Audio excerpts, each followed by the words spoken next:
চব্বিশের গণঅভ্যুত্থানের উত্তাল দিনগুলো পেরিয়ে সময় এগিয়ে গেছে, কিন্তু ইতিহাসের সেই দিনগুলোকে স্মরণীয় রাখতে গড়ে তোলা হয়েছে জুলাই স্মৃতি জাদুঘর।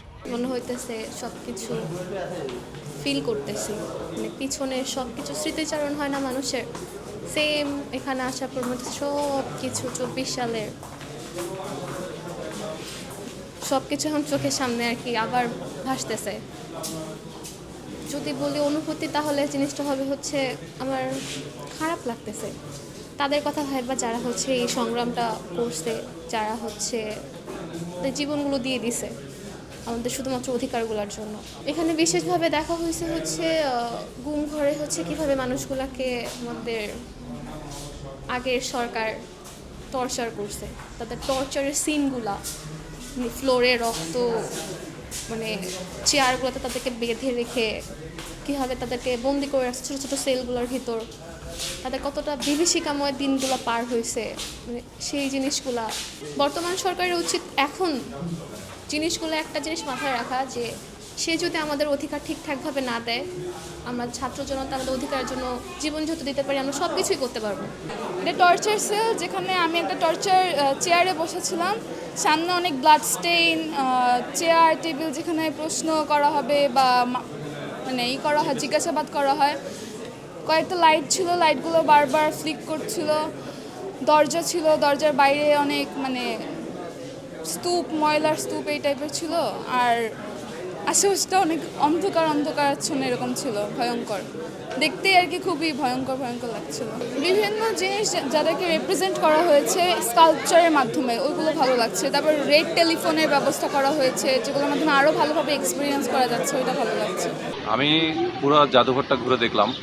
জাদুঘরে 2024-এর আন্দোলনে যা যা দেখেছি মোটামুটি সব তুলে ধরা হয়েছে, এবং আয়নাঘর দেখলাম, বিভিন্ন প্রামাণ্য চিত্র দেখলাম, টিআইএফ সেল দেখলাম, যেখানে দেখলাম যে আসলে যা যা আমরা ঘটনা দেখেছি 24-এ পুরোটাই তুলে ধরা হয়েছে।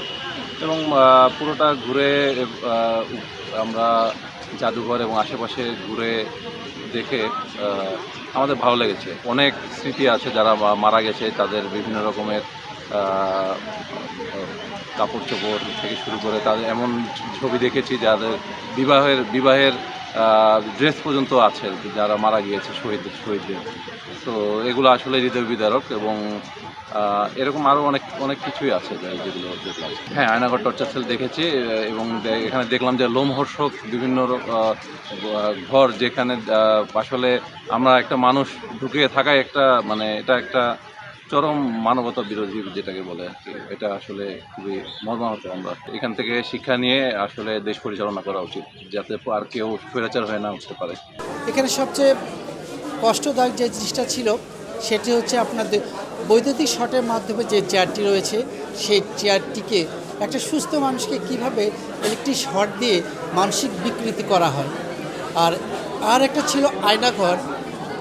এই আয়নাঘরে বেশ 8 থেকে 9 বছর একটা লোককে, সুস্থ মানুষকে অল্প 3 ফিট জায়গার মধ্যে কিভাবে 8 থেকে 9 বছর এই তৎকালীন সরকার তাদেরকে এত কষ্টদায়ক যে কষ্ট দিয়েছে, এই দুটি আমার খুব কষ্ট লেগেছে।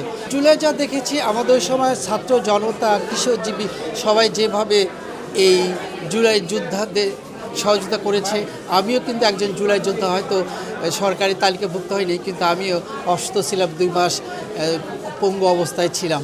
আমারও তো খুব খারাপ লাগছে, সে সময়ের যে কষ্টদায়ক সেটা ভাবা মানে অভাবনীয়। যেটা দেখলাম খুব ভয়াবহ অবস্থা, স্বৈরাচার কী পরিমাণ নারকীয়তা চালাইছে সেটার প্রতীকী আমরা দেখলাম। আসলে এটা ভাষায় ব্যক্ত করা যাচ্ছে না। এটার নির্মমতা বলার মতো ভাষা আমার জানা নেই। শুধু আমরা এইটুক এতদিন যা শুনেছি, এখন যা দেখতেছি তার থেকেও বেশি ভয়াবহ ছিল ওই অবস্থাটা।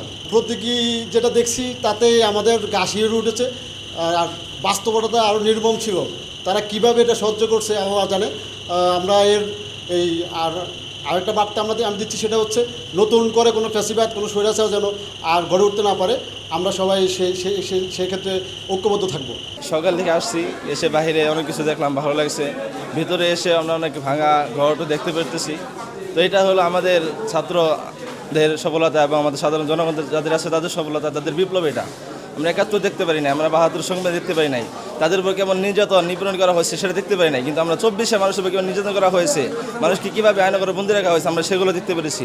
সেগুলো দেখে আমরা 71-এ যেহেতু স্বাধীন করতে পারি না, আমরা 24 স্বাধীনতা করেছি। এটা আমাদের বিপ্লব, আমাদের চেতনা, আমাদের অর্জন এটা। ইনশাল্লাহ এরকম যদি কেউ দুঃসাহস করে সামনে নির্যাতন নিপীড়ন করার জন্য করার ইনশাল্লাহ তাদের পরিণামে এরকমই হবে, এরকমই হবে। এখানে আনাসের একটা আমরা গল্প করে আসছি, গল্পটা খুব হৃদয় বিদারক ছিল। সে বাবা আমাকে বিদায় দিয়ে মানুষ ছোটো ছোটো যারা দেশে যে জান দিতেছে সেও জান দেওয়ার জন্য চলে আসছে।